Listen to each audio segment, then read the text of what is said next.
தேமுதிகவிலிருந்து நீக்கப்பட்ட சந்திரகுமார் உள்ளிட்ட எம்எல்ஏக்கள் சென்னையில் செய்தியாளர்களை சந்தித்து வருகின்றனர். அதன் நேரலை காட்சிகளை தற்போது காணலாம். நேற்றுதான்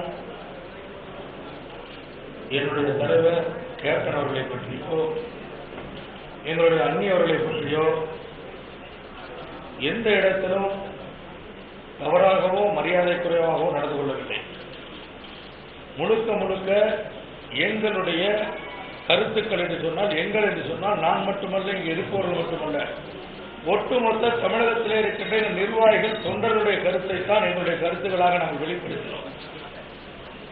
ஆனால் இந்த கருத்துக்களை வெளிப்படுத்தியமைக்காக அது குறித்து எந்தவித விளக்கமும் கேட்காமல், குறிப்பாக ஒரு ஷோகாஸ் நோட்டீஸ் கூட எங்களுக்கு கொடுக்காமல்,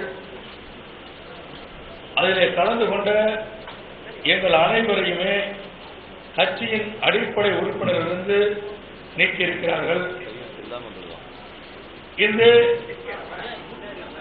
இந்த அடிப்படை உறுப்பினரிலிருந்து எங்களை நீக்கியது எந்த வகையிலும் எங்களை கட்டுப்படுத்தாது, அது செல்லாது என்பதை இந்த நேரத்தில் தெரிவித்துக் கொள்கிறேன். ஏன் என்று சொன்னால், தலைமையிலே ஒழுங்கு நடவடிக்கை எடுப்பதற்கு தலைமை நிர்வாக குழுவிலே 9 பேர் இருக்கிறார்கள், உயர்மட்ட குழுவிலே 14 பேர் இருக்கிறார்கள். மொத்தம் 23 பேர் கொண்டதுதான் ஒழுங்கு நடவடிக்கை குழு. அந்த ஒழுங்கு நடவடிக்கை குழுவிலே இருப்பவர்கள் இங்கே 5 பேர் இருக்கின்றோம். அப்ப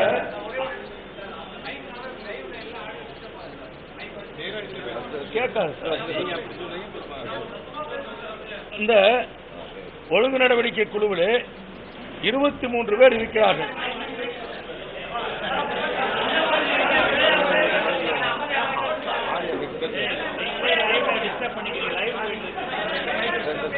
அந்த ஒழுங்கு நடவடிக்கை குழுவிலே நாங்கள்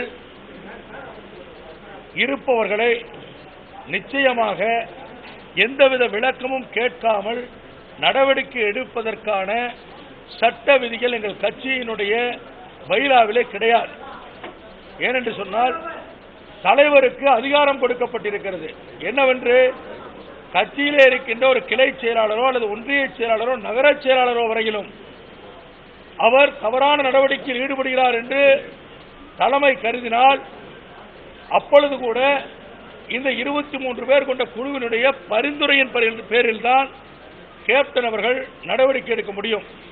ஆனால் இந்த அடிப்படை விதிகள் எதையுமே பின்பற்றாமல் ஒட்டுமொத்தமாக எங்களை திமுகவோடு கூட்டணி வைக்க வேண்டும் என்று சொன்ன ஒரே ஒரு காரணத்திற்காக எங்களை கட்சியினுடைய அடிப்படை உறுப்பினரிலிருந்து நீக்கியிருப்பதை நாங்கள் ஏற்றுக்கொள்ள முடியாது என்பதை மீண்டும் தெரிவித்துக் கொள்கிறேன்.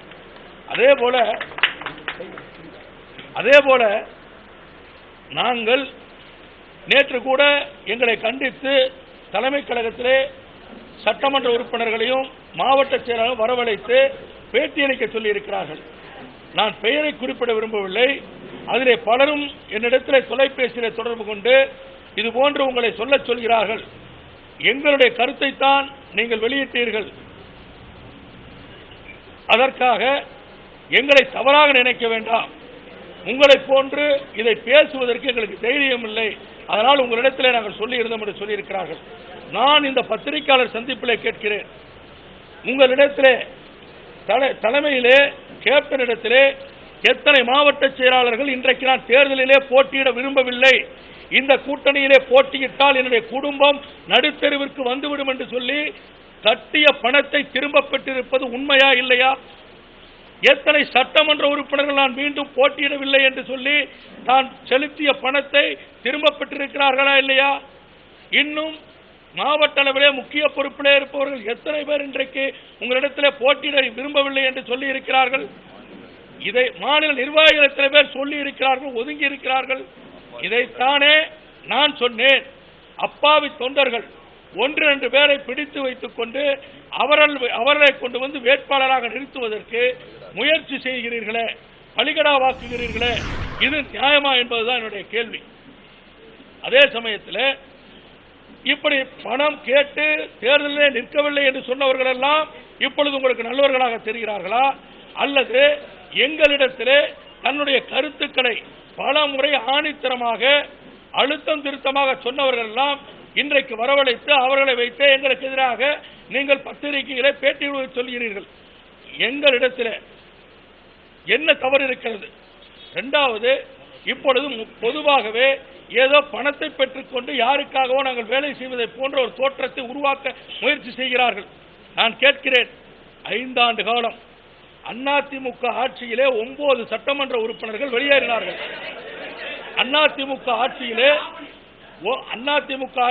9 சட்டமன்ற உறுப்பினர்கள் கடந்த காலத்திலே கட்சியிலிருந்து வெளியேறினார்கள். ஆனால் அன்றைக்கெல்லாம் ஒரு பேட்டி கொடுப்பதற்கு யாருக்காவது நீங்கள் அனுமதித்திருக்கிறீர்களா? ஆனால் இன்றைக்கு நாங்கள் உங்களுக்கு எதிரான ஒரு கருத்தை சொன்னவுடன் அந்த தாக்கம் கீழே இருக்கின்ற தொண்டர்கள் வரையிலும் செல்கிறது. இந்த தாக்கத்தை இந்த கருத்துக்கு தமிழகம் முழுவதும் ஒட்டுமொத்த வரவேற்பு கிடைக்கிறது என்கின்ற பயத்திலே இன்றைக்கு பிரஸ் மீட் கூட்டி அத்துணை எம்எல்ஏக்களையும் மாவட்ட செயலாளர் இன்றைக்கு பேட்டி அளிக்க அனுமதித்திருக்கிறீர்கள். கட்டாயப்படுத்தி பேட்டி கொடுக்க சொல்கிறீர்கள். இதைத்தானே நாங்கள் கேட்டோம். சுதந்திரமாக நாங்கள் செயல்படுவதற்கு இங்கே இருக்கிற பத்திரிகை நண்பர்கள் எல்லோரும் இடத்துல தொலைபேசியில் தொடர்பு கொண்டீர்கள் பலமுறை. ஒரே ஒரு பேட்டி, இதுவே ஒரு கருத்து சுதந்திரம் இருந்ததா? ஆனால் இன்றைக்கு இங்கே வந்திருக்கின்ற எங்கள் மீது ஏற்பட்டிருக்கின்ற பயம் என்று சொல்லவில்லை, ஒட்டுமொத்த தமிழ்நாட்டில் இருக்கின்ற கட்சிக்காரர்களும் தலைமைக்கு எதிராக திரும்பி இருக்கின்ற நிலை உருவாகி இருக்கிறது. அதனுடைய வெளிப்பாடு தான் இன்றைக்கு எல்லோரையும் நீங்க பேட்டி கொடுக்க சொல்றீங்க. அதே போல பண விஷயத்தை பொறுத்தவரைக்கும் சொல்றேன், நாங்கள் எல்லாம் பணத்தை பெற்றுக்கொண்டு கட்சி மாறி இருக்க வேண்டும் என்று சொன்னால் அண்ணா திராவிட முன்னேற்ற கழக ஆட்சியிலேயே எவ்வளவோ எங்களுக்கு விலை பேசினார்கள், நிர்பந்தம் கொடுத்தார்கள், எங்களுக்கு பல வகையிலே நெருக்குதல் கொடுத்தார்கள். ஆனால் இதையெல்லாம் மீறி கேப்டன் தான் முக்கியம், கட்சி தான் முக்கியம், இன்று வரையிலும் அதை கடைபிடித்துக் கொண்டிருக்கிறோம். அதனால நாங்கள் பணத்துக்கு விலை போக வேண்டிய அவசியம் எங்களுக்கு எல்லளவும் கிடையாது. இதிலே குறிப்பாக அதிமுகவிற்கு சென்ற பொழுது சட்டமன்ற உறுப்பினர்கள் போனாங்க. அப்படி போகின்ற பொழுது 3 ஆண்டு காலம் யாரையாவது கட்சியினுடைய அடிப்படை உறுப்பினரிலிருந்து நீக்கினார்களா? பன்ருட்டியார் அவர்கள் மட்டும் கட்சியிலே பதவி ராஜினாமா செய்துவிட்டு சென்றார். ஆனால் மீதி இருக்கின்ற 8 பேரையும் இன்று வரையில் கட்சியில வைத்துக் கொண்டிருந்தீர்கள். இப்பொழுது அவர்களாகவே ராஜினாமா செய்துவிட்டு சென்றிருக்கிறார்கள். இதுதானே உண்மை. அவர்கள் அதிமுக கொடி கட்டிய வண்டியிலே வந்தார்கள், ஜெயலலிதாவுடைய படத்தை பாக்கெட்டிலே வைத்திருந்தார்கள், அதிமுக கரை போட்ட வேட்டியை கட்டி வந்தார்கள். ஆனால் இன்றைக்கு நாங்கள் பாக்கெட்டிலே கேப்டன் படத்தை வைத்திருக்கிறோம், நாங்கள் தேமுதிக வேட்டியை அணிந்து வந்திருக்கிறோம். ஏன் எங்களுக்கு இந்த ஓரவஞ்சனை பாரபட்சம்? உங்களுக்கு எதிராக நாங்கள் என்ன செய்தோம்? இதுதான் என்னுடைய கேள்வி. அதே போல வைகோ அவர்கள் பேசுகிறார். முதலில் உங்களுடைய கட்சியில் இருக்கின்ற பிரச்சனையை பாருங்கள். எங்களுடைய கட்சிக்குள்ளே இது எங்கள் உட்கட்சி பிரச்சனை. எங்கள் உட்கட்சி பிரச்சனையிலே தலையிடுவதற்கு வைகோவிற்கு யோக்கியதையும் இல்லை, அருகதையும் இல்லை. நான் கேட்கிறேன், இன்றைக்கு என்னை பார்த்து சொல்கிறாரே வைகோ, இது சுயநலமாக எடுத்த முடிவு, காசுக்காக எடுத்த முடிவு என்று நான் இதையே திரும்ப கேட்கிறேன். 1992 வைகோ திமுகவிலே இருந்து வெளியேறி எல்லோரையும் ஒன்றிணைத்தாரே, அன்றைக்கு ஜெயலலிதாவிடம் பணம் வாங்கி கொண்டுதான் திமுகவை நான் உடைத்தேன் என்று வைகோ ஒப்புக்கொள்வாரானால் நானும் அதற்கு உடன்படுகிறேன். ஒரு கருத்துக்கு அவர் சொன்ன குற்றச்சாட்டை நான் ஒத்துக்கொள்கிறேன். ஏன் இப்படி? உனக்கு ஒரு நியாயம், உங்களுக்கு ஒரு பிரச்சனை வந்தால் அதற்கு ஒரு நியாயம், எனக்கு ஒரு நியாயமா? எந்த இடத்துல நான் திமுகவிற்கு நான் போகிறேன் என்று நாங்கள் சொன்னோமா? இன்னும் சொல்கிறேன், தேமுதிகவிலிருந்து நீக்கினாலும் இந்த கரை வேட்டியை நான் கலட்ட மாட்டேன். இந்த கரை வேஷ்டியோட தான் இருப்பேன், கேப்டனுடைய படத்தை பாக்கெட்டில் வச்சுட்டு தான் இருப்பேன். இதுல எந்த மாற்று கருத்தும் எங்களுக்கு கிடையாது. இன்றைக்கும் தலைவர் கேப்டன் தான். கேப்டனுடைய அவருடைய கட்டுப்பாட்டிலே கட்சி இருந்திருந்தால் நிச்சயமாக இப்படி உங்களை எல்லாம் அழைத்து பேசியிருக்க மாட்டேன். முழுக்க எங்களுடைய அந்நியன் கட்டுப்பாட்டுக்கு சென்று விட்டது. அவர்கள் தான் இன்றைக்கு இந்த கூட்டணிக்கு மிக முக்கிய காரணமாக தனியாக சென்று வைகோ அவர்களை சந்தித்து அவர்களோடு பேசிதான் தலைவருக்கு பிடிக்காத இந்த கூட்டணியை உருவாக்கியது. இந்த நேரத்தில் பகிரங்கமாக குற்றம் சாட்டுகிறேன்.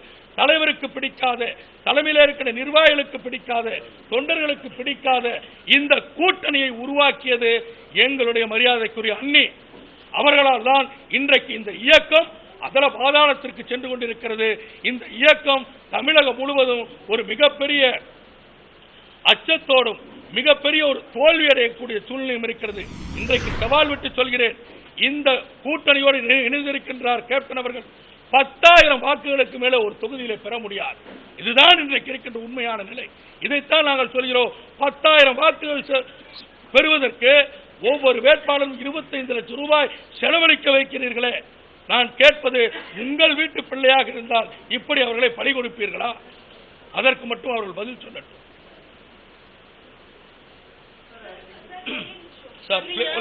ஒரு நிமிஷம், ஒவ்வொருத்தரா கேளுங்க, நான் சொல்றேன். எல்லாருக்கும் தயவு செஞ்சு சார், நேற்று நீங்க கேட்கின்ற பொழுது தெளிவா சொன்னேன். நாளை நாங்கள் எல்லாரும் பேசிட்டு தலைவர் மேல நம்பிக்கை இருக்குன்னு சொல்லிட்டு தான் போனோம். இன்னும் அந்த நம்பிக்கையை கைவிடவில்லை.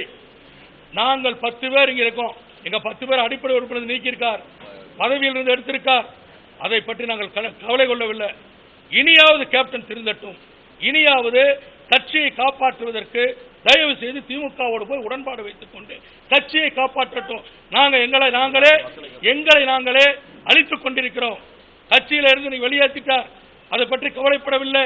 தமிழ்நாட்டு மக்கள் நலனுக்காகவும் கட்சியை காப்பாற்ற வேண்டும் என்று சொன்னால் திமுகவோடு தான் கேப்டன் கூட்டணி வைக்க வேண்டும்.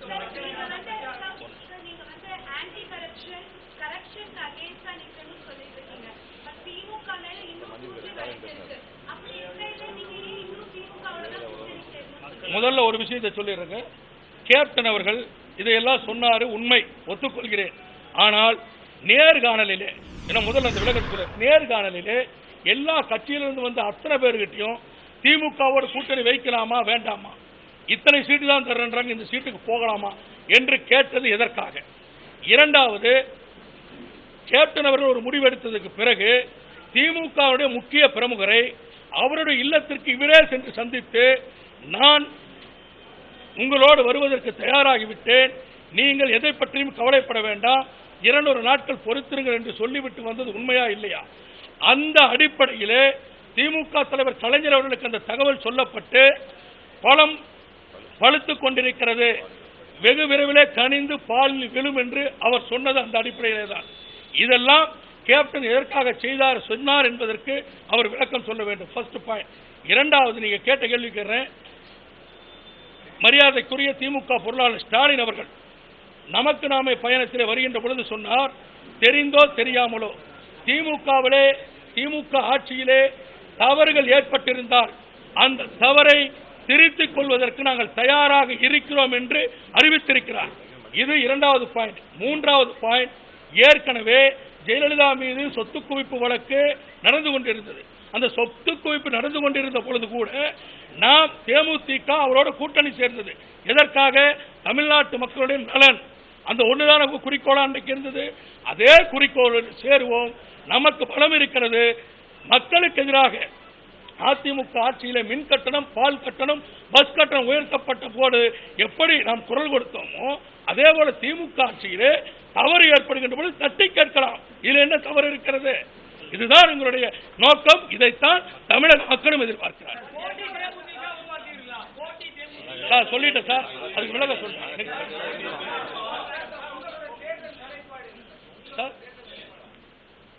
சார்.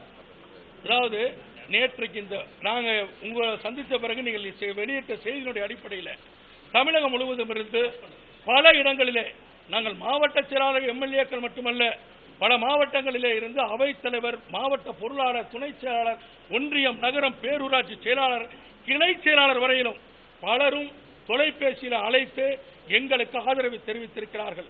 எங்களை நேரிலே சந்திக்க வேண்டும், எங்கே வருவது என்றெல்லாம் எங்களிடத்தில் கேட்டுக் கொண்டிருக்கிறார்கள். நான் உங்களிடத்தில் நாளை வரையிலும் கேப்டன் அவர்கள் ஏதாவது முடிவெடுப்பார் சொல்லியிருந்தேன். அந்த அடிப்படையில் ஒரு நாள் பொறுமையாக இருங்கள், மீண்டும் நான் உங்களை நான் பேசுகிறேன் உங்களிடத்தில் என்று சொல்லியிருக்கிறேன். இந்த பத்திரிகையாளர் வாயிலாக நிச்சயமாக இன்னும் 2 நாளிலே மிகப்பெரிய அளவிலே எங்களுடைய, அதாவது எங்கள் என்று சொன்னால் உண்மையாகவே தேமுதிக நல்ல நிலைக்கு வர வேண்டும், கேப்டன் அவர்கள் ஒரு நல்ல இடத்தை அடைய வேண்டும், அதன் மூலம் தமிழக மக்களுக்கு ஒரு நல்ல விடியல் பிறக்க வேண்டும் என்ற எண்ணத்திலே இருக்கின்ற தமிழகத்தில் இருக்கின்ற அத்துணை நிர்வாகிகளையும் ஒருங்கிணைத்து சென்னையிலே அவர்களை சந்திக்க போகிறேன். அன்றைக்கு சந்திக்கும் பொழுது அவர்களை எல்லாம் கலந்து கொண்டு நாங்கள் எப்படிப்பட்ட நிலையை எடுக்கிறோம் என்பதை அன்றைக்கு உங்களிடம் சொல்கிறேன்.